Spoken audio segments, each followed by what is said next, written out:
morning. Welcome to Fellowship Church. We are so happy that you chose to start your morning with us. If this is your first time here, we're glad to have you. I would encourage you to check out our website and click on the button that says Get Connected. This will help you find out more information about Fellowship and get notified of upcoming events. Blood drives are back at FC, and we will be hosting one this Wednesday, the 14th, from 9 a.m. to 2 p.m. in the Living Proof building. Sign up at redcrossblood.org and help save a life. Attention all men!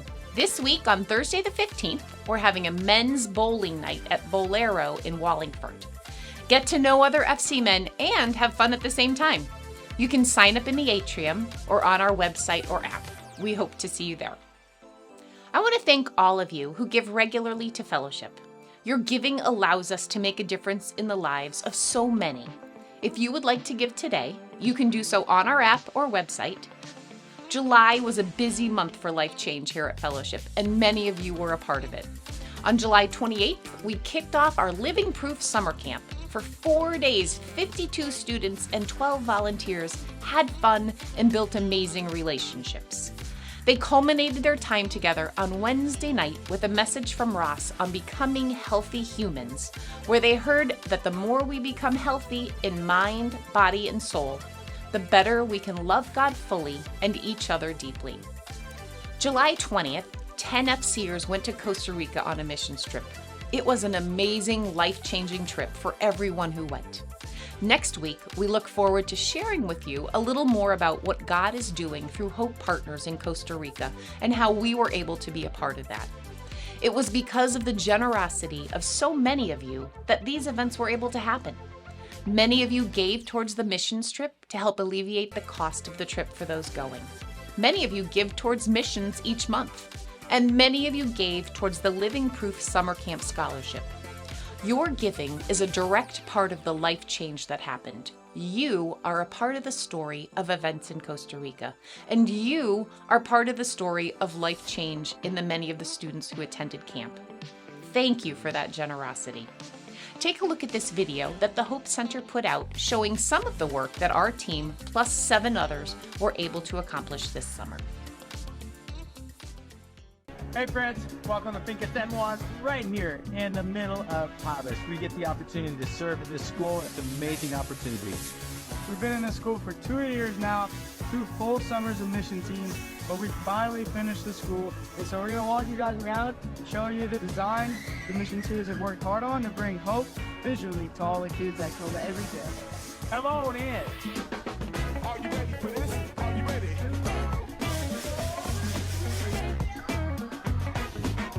Are you ready for this? I run the place, I run the space, I run the scene that light up your face. I run the place, I run the space, I run the scene. Run the place, run the space, I run the scene that light up your face. I run the place, I run the space, I run the scene. I run the place, I run the space, I run the scene that light up your face. I run the place, I run the space, I run the scene. Run the place, run the space, I run the scene that light up your face. I run the place, I run the space, I run the scene.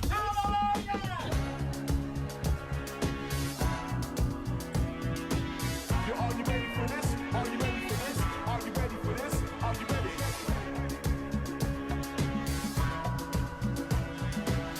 Are you ready for this? Are you ready for this? Are you ready for this? Are you ready?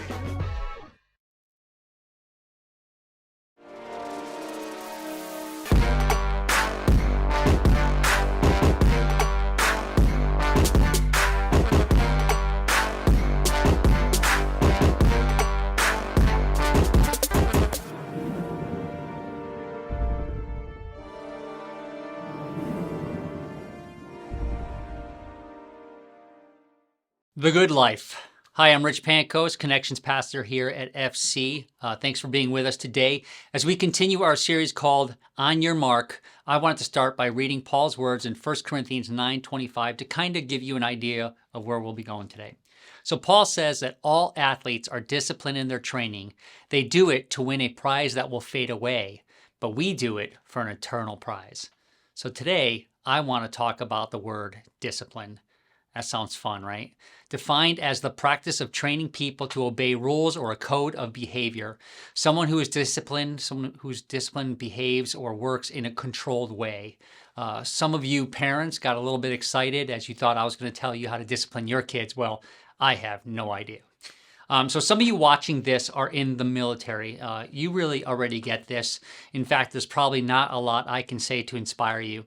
The military is a prime example of what discipline really looks like. Soldiers must strictly adhere to a set of rules, guidelines, and a schedule. And these things aren't suggestions, they're a must. See, if we could take everything we learned today and make it a must instead of a suggestion, we'd be disciplined as well. For the military, not following any rules can lead to disciplinary action.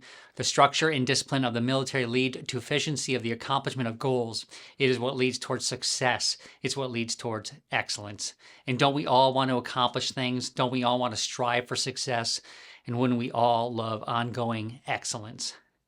Most of the time, we get more discipline as we progress through life. At least I hope so anyway, right? But we see what a lack of it does to us, and we need to change items in our life, right? An initial lack of discipline in waking up on time can cause us to lose a job that hopefully makes us far more disciplined to wake up in the future on time. An initial lack of discipline in our health with exercise or eating right can result in a new doctor-recommended mandatory exercise routine and diet.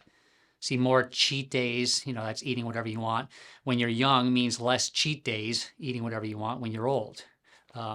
Another example, initial lack of response in our calendar, procrastination, can make our new calendar far more difficult. What minor thing put off in August may become a major one in September. There are enormous benefits of living a disciplined life. Ask a disciplined person and they'll agree. Sadly, an undisciplined person has never seen the possibilities. Two quick tidbits I heard on discipline I want to share before I get to the real stuff. First, if you can do it in 2 minutes, do it immediately. I love that one. If you can do it in 2 minutes, do it immediately. So there's a couple examples here. See this picture below, it's or wherever it is. Pick up a paper that's missed, somebody throws it and just misses the trash, and you're like, you really can't just pick that up, right? Less than 2 minutes is quick. Or how about this one, this other picture, right? Changing the toilet paper. When you walk into that, that's no fun, but it's really quick. It's not that hard to do, right? And secondly, do what you should do when you should do it, whether you feel like it or not. You need to know that most of the time we're not going to feel like doing it, right? The feeling afterwards, though, will really make up for it. I truly believe the easiest path to discipline is found in Jesus. When we truly live a life for Him, we understand all that's at stake when we run amok and do whatever we want to do, a lack of discipline. See, discipline in following biblical principles is actually life-changing. Ask anyone what they were doing pre-faith and what they're doing today. See, Jesus in us creates in us a bigger drive to follow His ways, and His ways are best to live a better, fulfilling life with purpose and a calling. The closer we get to Him motivates us to be more like Him, and in doing so, we're disciplined, we're more structured, which is, by the way, just better for all those around us as well. Can you imagine Jesus ever apologizing for a lack of discipline in His life? Hey, sorry, guys, my alarm didn't go off again this morning. Or, sorry, Mary and Martha, about Lazarus. Wow, I just kept putting it off. Me and my procrastination, putting it off more than He intentionally did for God's glory, if you know the story. But anyway, think of all the repercussions of a lack of discipline for others, as we have already shared how it affects us individually, right? See, your lack of discipline in many areas has others paying for it. In fact, the previous 3 examples I mentioned probably do affect others around you. For instance, your alarm not going off, you arrive late to a meeting where everyone is waiting on you and falling behind in their own agenda. A lack of discipline in eating or exercise may end up with a loved one caring for you and tending to you in some capacity. My parents' lack of discipline in smoking cost them a long life, but had us taking care of my dad a bit before he died because he couldn't breathe anymore with the emphysema, all caused by smoking. Or your procrastination, you not doing what you're supposed to do, may cause someone else to end up doing it, whatever your responsibility was. See, for my personality, I drive a lot of people crazy. When I hand off a job, an assignment of any sort, whether it's family member or whatever, if they're not a disciplined person, I'm fully affected. It's still constantly on my mind. It's on my plate, just hanging up there for it to be done, and I get all anxious and worried about it. So yes, it really, a lack of discipline on someone else's behalf will affect me or even type A peeps like me, all right? See, discipline is not easy, nor really that fun. As I mentioned before, Hebrews 12:11 states, no discipline is enjoyable while it's happening. It's painful, but afterward, there will be a peaceful harvest of right living for those who are trained in this way. So how do we become more disciplined? It's very clearly needed, and it only improves us. No one can truly say, discipline's not for me. I tried and got nothing from it. No, discipline is good for everyone. So how can we do better? Well, I have some points that will hopefully help you today. In order for us to become more disciplined, we're going to start with number one. We need to have a plan. We need to have a plan. We need to know what may come about and declare our response, not in an anxious, pessimistic way or negative way. We have to learn to say no before being asked. Be ready to run. Be ready to decline an offer. Be ready to hurt feelings. When you've already made a decision to say, for example, read the Bible, nothing should stand in the way. It's on your official calendar. It's officially communicated to anyone that may get in the way, even family at certain times. And listen, for those of you with younger children and a lot of busyness at home, the plan may have to start early. It may make you wake up earlier. And I know I hate even saying that, right? Especially if you're a parent that already wakes up very early. Most parents have no time without kids, so it really does have to be intentional and creative. See, for me, it always started with an earlier start. I would just wake up a lot earlier, right, individually. But for me and my wife, Vicky, it was just an earlier bedtime for the kids. And I would just say sorry to the kids listening. Oh, we were going to bed before at 9. Now this pastor talks about going to bed earlier. Anyway, I hope that's not the case for you. And by the way, for those of you married, this gem of having your kids go to bed earlier is gold for so many reasons. One, I won't even mention as it's church online, but it's true conversation. It's going through your to-do list. It's schedules being discussed. It's just for time together. It's so valuable. I would say for more on that, I'd love to have you guys, if you're a couple, I'd love to have you in our next Invest Couples group, as we'll be doing signups in 2 weeks. So secondly, to become more disciplined, we need to trust in God. So throughout Scripture, we have countless examples of a better life with discipline while trusting God. And the two that stick out the most to me are Daniel and Joseph, if you're familiar with those stories. Let's start with Daniel. It's a couple examples here for Daniel. First, there's when Daniel asks for permission in Daniel chapter 1 to refrain from eating the food and wine given to him by King Darius, perhaps to avoid violating his Jewish beliefs. Now, this is interesting because it's eating vegetables instead of meat and wine, so it's clearly a discipline here. This request could have caused Daniel to be severely punished, but God protected Daniel and caused him to look healthier and be better nourished than the other young men who had eaten the king's food. Then we see in Daniel 6, Daniel's remaining steadfast in his prayer life, even though a decree has been issued that forbade him from praying to anyone except King Darius. See, violating this law would result in Daniel being thrown immediately into the den full of lions. You've probably heard that story. But even with this decree in place, Daniel was faithful to God and very disciplined, and he continued to pray. Daniel 6:10 says, "But when Daniel learned that the law had been signed, he went home and knelt down as usual in his upstairs room with its windows open toward Jerusalem. He prayed 3 times a day, just as he had always done." Again, it's a discipline, giving thanks to his God. As promised, as you guys, some of you know the story, as promised, Daniel was thrown into the lion's den and a stone was put over the mouth of the entrance. Daniel stayed there all night, and early the next morning, King Darius returned and discovered that God had protected Daniel. God had sent his angels to shut the mouths of the lions, and King Darius was amazed and ultimately just acknowledged that God was the one and only true God. Daniel trusted God here. Then there's Joseph, one of the most notable biblical characters or figures with discipline. It's a true exemplar of self-control and faithfulness to God.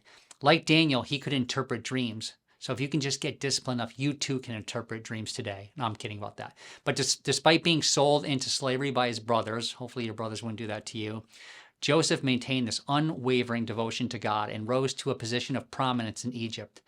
So even in many mishaps in his life and unfairness, he just never wavers from his unique discipline. And we see it also in Genesis 39, 2-6. It says, "The Lord was with Joseph, so he succeeded in everything he did as he served in the home of his Egyptian master. Potiphar is an Egyptian, one of Pharaoh's officials, the captain of the guard. Potiphar noticed this and realized that the Lord was with Joseph, giving him success in everything he did.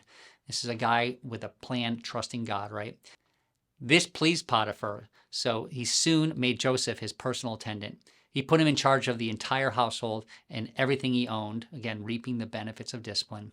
And from that day, Joseph was put into charge of his master's household and property. The Lord began to bless Potiphar's household for Joseph's sake. All his household affairs ran smoothly, and his crops and livestock flourished.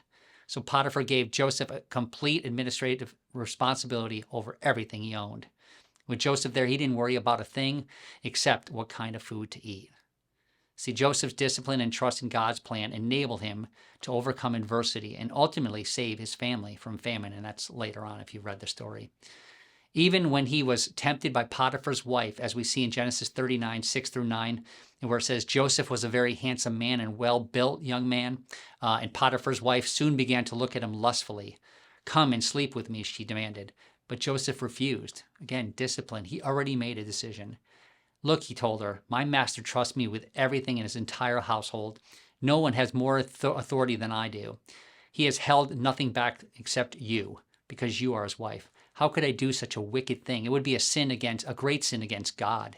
He boldly refused her advances. Again, he had a plan. It was already in stone. He demonstrated his commitment to honor both God and his master. And as the story goes on, Potiphar's wife continues to put pressure on Joseph, and Joseph remains strong and disciplined. Sadly, though, Potiphar's wife, in her frustration, just lies and says Joseph attacked and raped her, which sends Joseph to prison. Just a side note that I found interesting, it's possible that Joseph's reputation for honesty and discipline and a potentially unfaithful history in Potiphar's wife softened Potiphar's reaction just enough to keep from having Joseph killed. But still, Joseph is in prison, right? So maybe it's not that important to be disciplined. Well, the story doesn't end there. See, Joseph's discipline is full of self-control. Joseph displayed remarkable self-control, resisting temptation and holding fast to his values. See, discipline is all about self-control, isn't it? It's a decision made without self-control. I mean, picture this. A decision made without self-control can and often is detrimental. To not follow rules and live in a sense of worry-free usually brings about a future of worry-a-lot.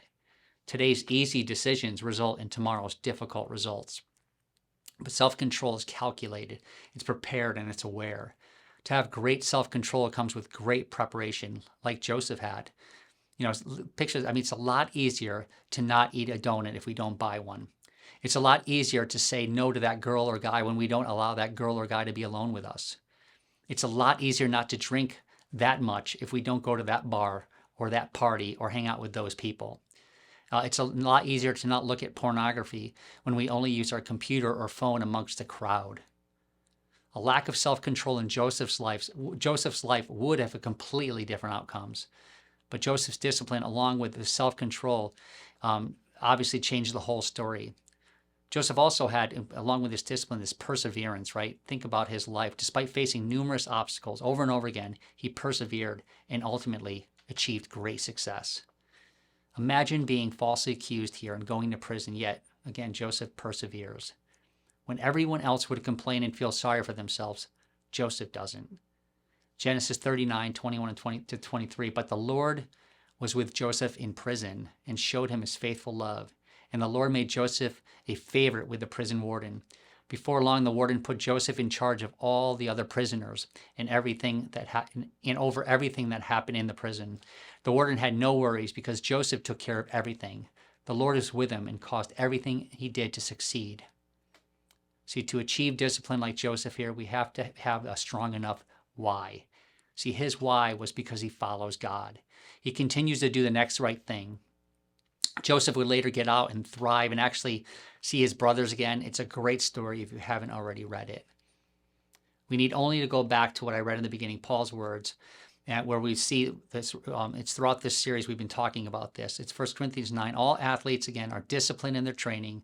They do it to win a prize that will fade away, but we do it for an eternal prize. See, that's our why, eternity. So we have this men's breakfast that meets on Tuesday mornings. You'll see a picture there. This is a great group of guys, some very close friends of mine. And we talked about discipline. In fact, I was just like, hey, write a sermon for me about discipline because you guys are very disciplined. But anyway, they gave me a lot of tips because they are very disciplined. I mean, they have to be. They get to a breakfast 7 a.m. So I asked them, I said, why discipline? So first they said that discipline is freeing, and I love that. It's freeing. See, every discipline action, no matter how small, is a deliberate step towards the freedom God has promised us. So it's freeing. Think about it. Knowing you're doing the right thing, or knowing the wished for results get closer.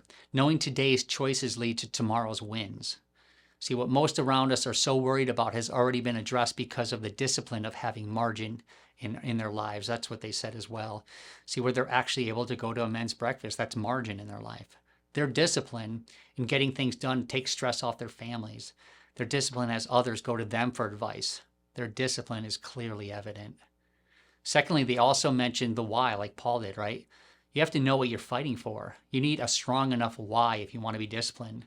Think about some of the bigger disciplines, right? Why diet and exercise? It's a future of physical health. Why save money? A future of financial stability. Why therapy even? It's a future of good mental health. Why pray, read the Bible, be here on Sundays?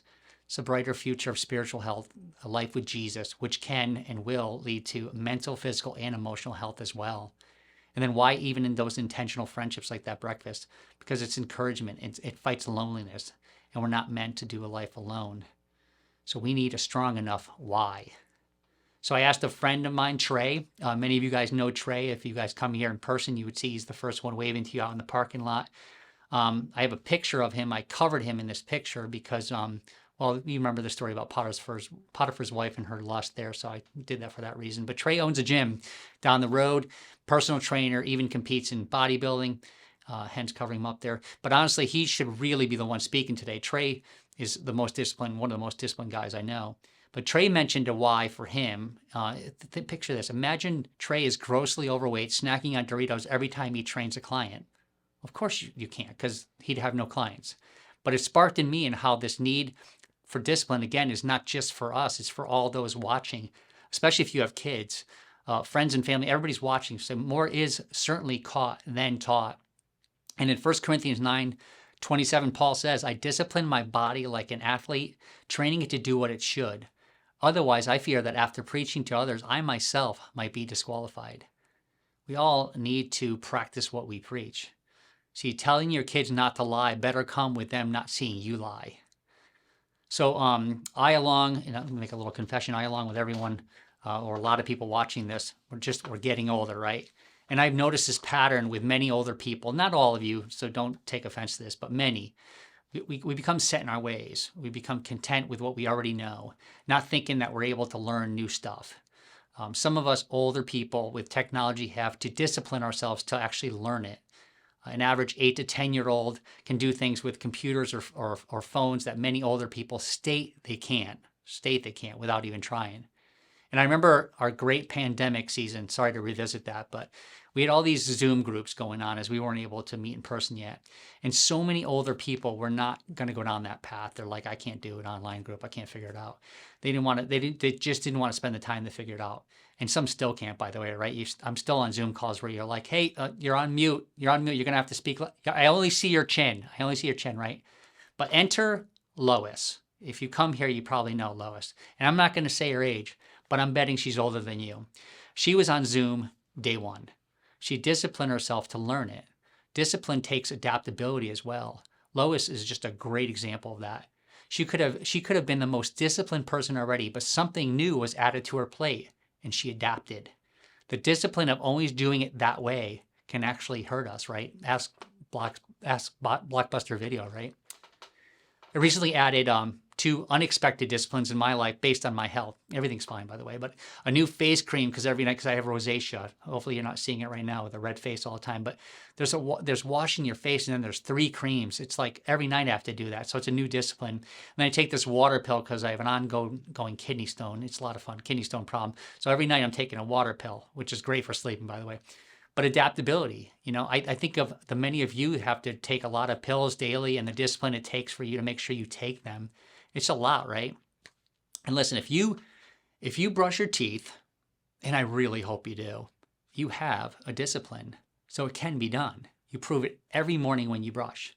Even you going to sleep is a discipline, and some of you are doing that right now. So way to go. So trust in God, have a plan. And number 3, start simple, but make a commitment. Start with just 1 or 2 disciplines and do them until you feel or see results. Because some disciplines, we all know this, they're not going to reap clear results fast. For example, flossing your teeth. No one knows you missed a day or a week or the whole time between dentist visits except the dentist, or so they say. But your lack of flossing is usually only known by him or her anyway. And supposedly they'll know. Listen, God knows, right? But to start simple, even within an exercise base, you must commit really to a routine. And I will guarantee you that one day is not sufficient, although it would be great, right? How often people who start exercising give up wondering why they see no results. I would say if it took you 30 plus years to get out of shape, why would it only take you 3 months to get back into it? It's one day at a time. And then once you've developed these into a habit, whether it's flossing, exercise, whatever you choose, you can increase your frequency and begin to practice other disciplines. So again, the best advice is always to start simple. Don't let the enormity of all there is to be practiced overwhelm you and keep you from starting. You don't ask a 1-year-old to run a marathon when we first teach him how to walk. No, we start slowly and we celebrate each step. It takes time to learn balance and become a natural walker. It takes dedication and consistency. Number 4 is to find accountability. We need to have someone to keep us on track, to encourage us and to push us towards a goal that can be immensely helpful, right? We have to allow someone the right to speak truth into our life as you get on this journey. Accountability, though, always fails when it's no longer true accountability. I mean, this has to really come with a hard outer shell, I would say. Like couples, if you're committing to do a discipline together, you have to allow each other to motivate and to be real. See, a passive mate can take out a new discipline easily by not speaking their truth. Watch how this strengthens your relationship or makes you hate them for waking you up early to work out. And finally, in an effort to get more discipline, we need to, and this is the last one, make room by letting go of something. See, everyone can add a discipline if we all take away some of our current lack of discipline hobbies, our current scrolling on social media, our current Netflix shows, watching video games, whatever it is. See, too many of us, we constantly state that we're just too busy. I can't take on anything new. But is that simply an excuse? Yeah, we have a lot of different things going on in our lives, but we should be able to find 10 to 15 minutes a day to start engaging in some simple disciplines. And the best way to find this time is to really let something go. Again, maybe you need to just let go of some TV, media, whatever it is. Maybe it's just less sleep. Whatever it is, it might be for you. It might just be honest and make that commitment and try figuring out how to give that thing up. See, this is not about guilt. This is all about progress, right? The disciplines are not about guilt at all. They're really about being a better person. It's living your best life. So what discipline can we add today, right? What's the most important in this season of life? What is something we can go to God with right now and ask his guidance in to change who we currently are into who he wants us to be? I think the most important discipline anyone could ever have, honestly, is daily time with God. Prayer and reading the Bible is life-changing. As I mentioned last time I spoke, we just concluded reading the Bible together fully, one chapter at a time. And I'm not ready for that discipline again because that took a long time. It started back in August 11th, 2020, which is 4 years ago today, August 11th, 2024. And then it was almost 4 years, so it was one chapter a day. It was actually accumulated to 1,189 days. So I'm not ready to start that yet. Again, I want to start small, right? So here's an easier one that I'd love to offer. If you're watching this online, you go to our website, fellowshipchurchct.com. There's a place where it says Get Connected. If you fill out that, putting one word or even a couple of these words into the prayer request section, and here's a couple examples. If you know that you need to spend more time reading the Bible, maybe you're not fully engaged, you don't know where to start, you don't understand it, whatever it is, you just don't have no time, whatever it is, I'm just going to ask you to be authentic and write down Bible there in that little section under prayer request. And I want to help you there. So just put your name, if we already have your email, or just put your email as well. If you do not pray enough, Maybe you're just not sure what to say or how to say it. Maybe you feel like you just don't have time, or maybe you do and you know better. And it's just not happening. If that's you, write down prayer in that section, just giant letters prayer. And lastly, if you see a real lack of quality people around you, not necessarily bad influences, although that may be the case, but you don't have a lot of strong Christians surrounding you, and you rarely have anyone to go in for advice. If that's you, please write down community. All right, community. Listen, and lastly, if you have it all together and you do not need any of the help with all three of those, just write down pride. No, I'm kidding. Don't do that. But by putting in one or more of these words, you're going to receive an email from us, all right, in the next week. And this is an effort really to help you. We do nothing. Our biggest wish is to help you on this journey to get closer with Jesus. Because listen, strong faith doesn't just happen on its own. We don't naturally grow in our faith on our own. It isn't something that will accidentally happen, right? Whereas we did nothing to secure our salvation, Jesus is the one who did it all. There are things that we need to do that help us get better, and we can better connect with God in our salvation. I hope you join us in that challenge there. Let me pray for all of us. Father God, we just want to draw closer to you. We understand that a life with you takes discipline, but that discipline is so rewarding as we draw closer to you and you help us make big decisions throughout our life, which really not only help us, but help those around us. So I'm praying for each person here that listens to this message, that they take on something, a new discipline in their life that forever changes them, and they see the evidence of the discipline that, again, draws them closer to you. Whether it's reading their Bible, praying, or just finding a community, I pray that they write that down today and we can help them in any way we can, because that's what you do, Lord. So we're forever grateful for all you've done in our lives. Help us to draw closer to you. We love you so much. In Jesus' name.